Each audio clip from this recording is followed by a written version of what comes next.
Ako'y nagugulat na ngayon ang Senado ay nagkakaganyan kasi parang lahat na lang ng resource speaker. Pero ang resource speaker mag-o-oath, maling-mali yun dahil hindi nga siya inquisitorial ang proseso. Dapat nagkukuha ka lang ng impormasyon na magagamit mo sa legislation. Sa tingin ko, natatakot nilang i-label ang Binondo as sleeper cells kasi marami namang tumutulong rin sa kanila during campaigns from Binondo itself. Pero ito nga mga kababayan, bago natin ituloy ang video na ito, kung bago ka lang sa aking YouTube channel baka pwede makahingi ng like at subscribe at click mo na rin ang notification bell para updated ka sa aking nilalabas na bagong video. Salamat po. Oo, alam mo kasi ang problema ng Senado natin, yung resource person, parang ito across all hearings, yung resource person parang ang trato nila inquisitorial kaagad na kaya mo siya kinukumbida kasi may maibibigay siyang impormasyon sa pinag-uusapan, hindi yung para sisihan at sigawan at lahat. Nakakalungkot yung kay Mayora kasi parang may judgment kaagad na ang pinag-awayan niya yung Pogo Paano na napunta sa accusation na chick siya, na spiya siya, 'di ba? Ang laki ng tinalon. Samantalang girian lang ng Pogo yan. At ang pag tiningnan mo kung sino yung mga players dun sa hearing na yon, talagang interest ng Pogo ang pinag-uusapan. Ngayon, guilty ba siya dun sa Pogo? I-limit natin dun sa usapan ng Pogo. Wag na natin dalhin dun sa anong lahi ka, o inchik ka, hindi ka marunong magtagalog. Nakita naman natin dun sa huling interview. Marunong siya magtagalog. Masakit para sabihin niya kung ano nangyari sa buhay niya. Mas lalong masakit dahil kung hindi mo alam yung nanay mo at yung allegation nga, narinig ko yun na sinabi niya, paano mo sasabihin na ang iyong nanay ay katulong na masakit yun. Pag lagi pinaulit-ulit, di ba? Oo, pero Mama Lu, so, ikaw, sabi mo nga doon sa post mo, nakapagtrabaho ka rin dyan sa Senado. Pero meron ba yung formal training, ma'am? Kasi nga, di ba,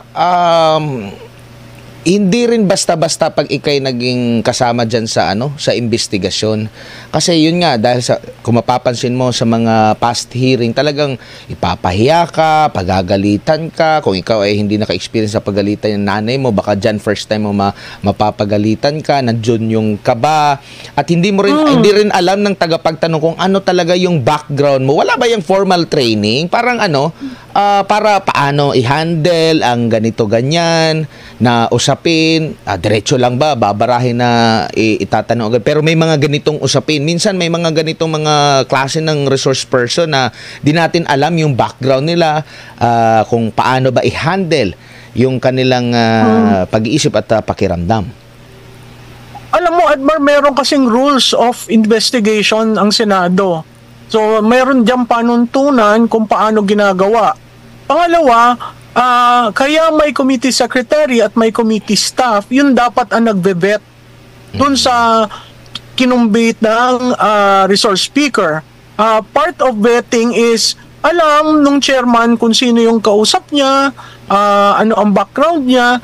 Yun, basic yun, minimum requirement for a hearing to be made. So, ako'y nagugulat na ngayon ang Senado ay nagkakaganyan kasi parang lahat na lang ng resource speaker, pero ang resource speaker mag-o-oath.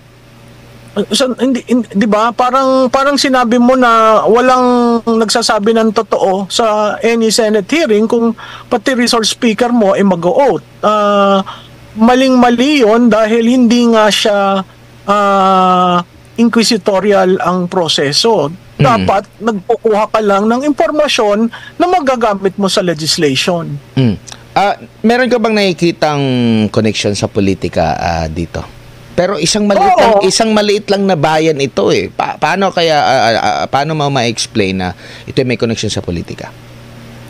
Well, may connection sa laban natin sa China. Naghanap sila ng mga, 'di ba ang naratibo diyan, yung una, ilan ang mga estudyante na nag-aaral sa Cagayan, tapos sinabi na ang public sector, ang public institutions of learning are co-opted, when it turns out private pala yung eskwelahan na yon at marami na talagang silang exchange student na pumupunta.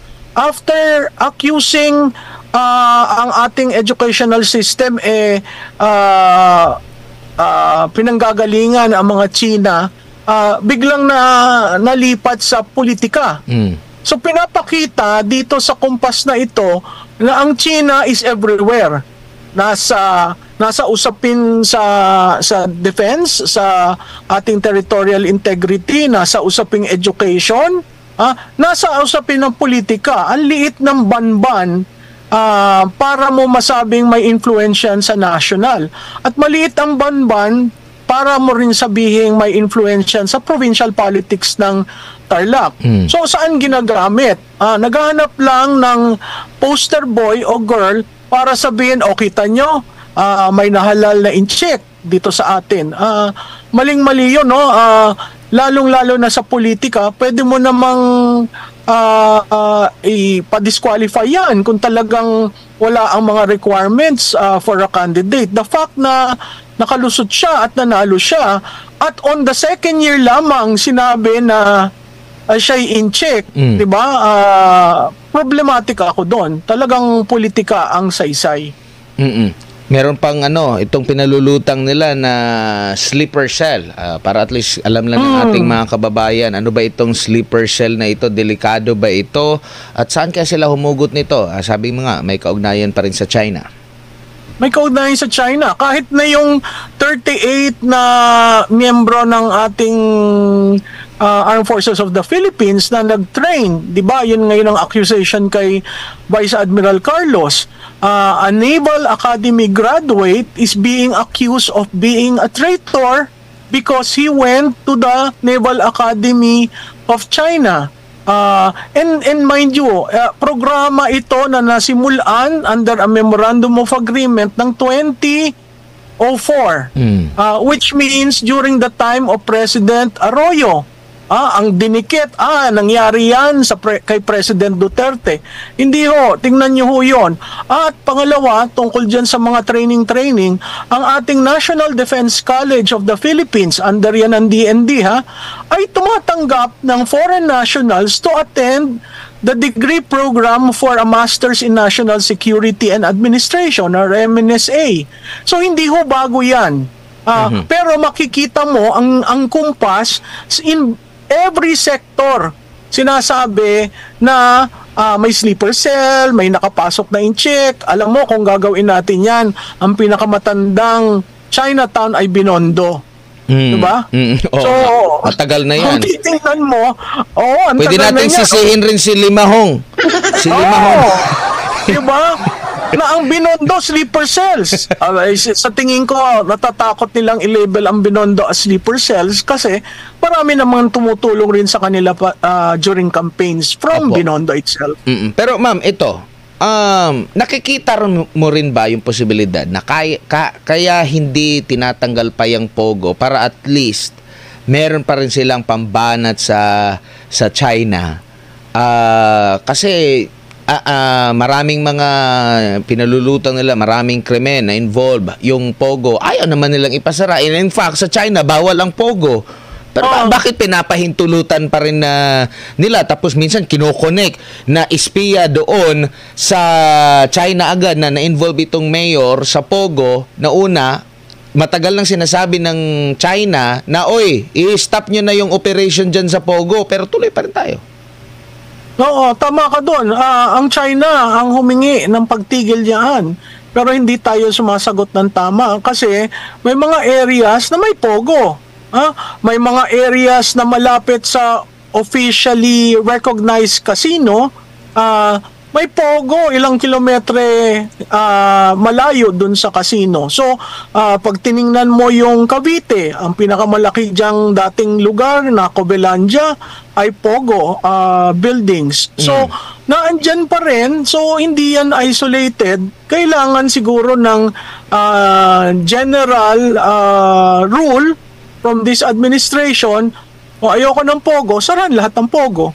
Kasi hindi yung piecemeal ang nangyayari. Ang mapapansin kasi natin, laging i-connect at hanggang sa nasisira yung imahe ng Chinese kasi every time na merong krimen sa pogo, related man yan sa trabaho nila, may kidnapping, Chinese agad hanggang sa nasisira. Pero gusto ng China na ipatigil na yan.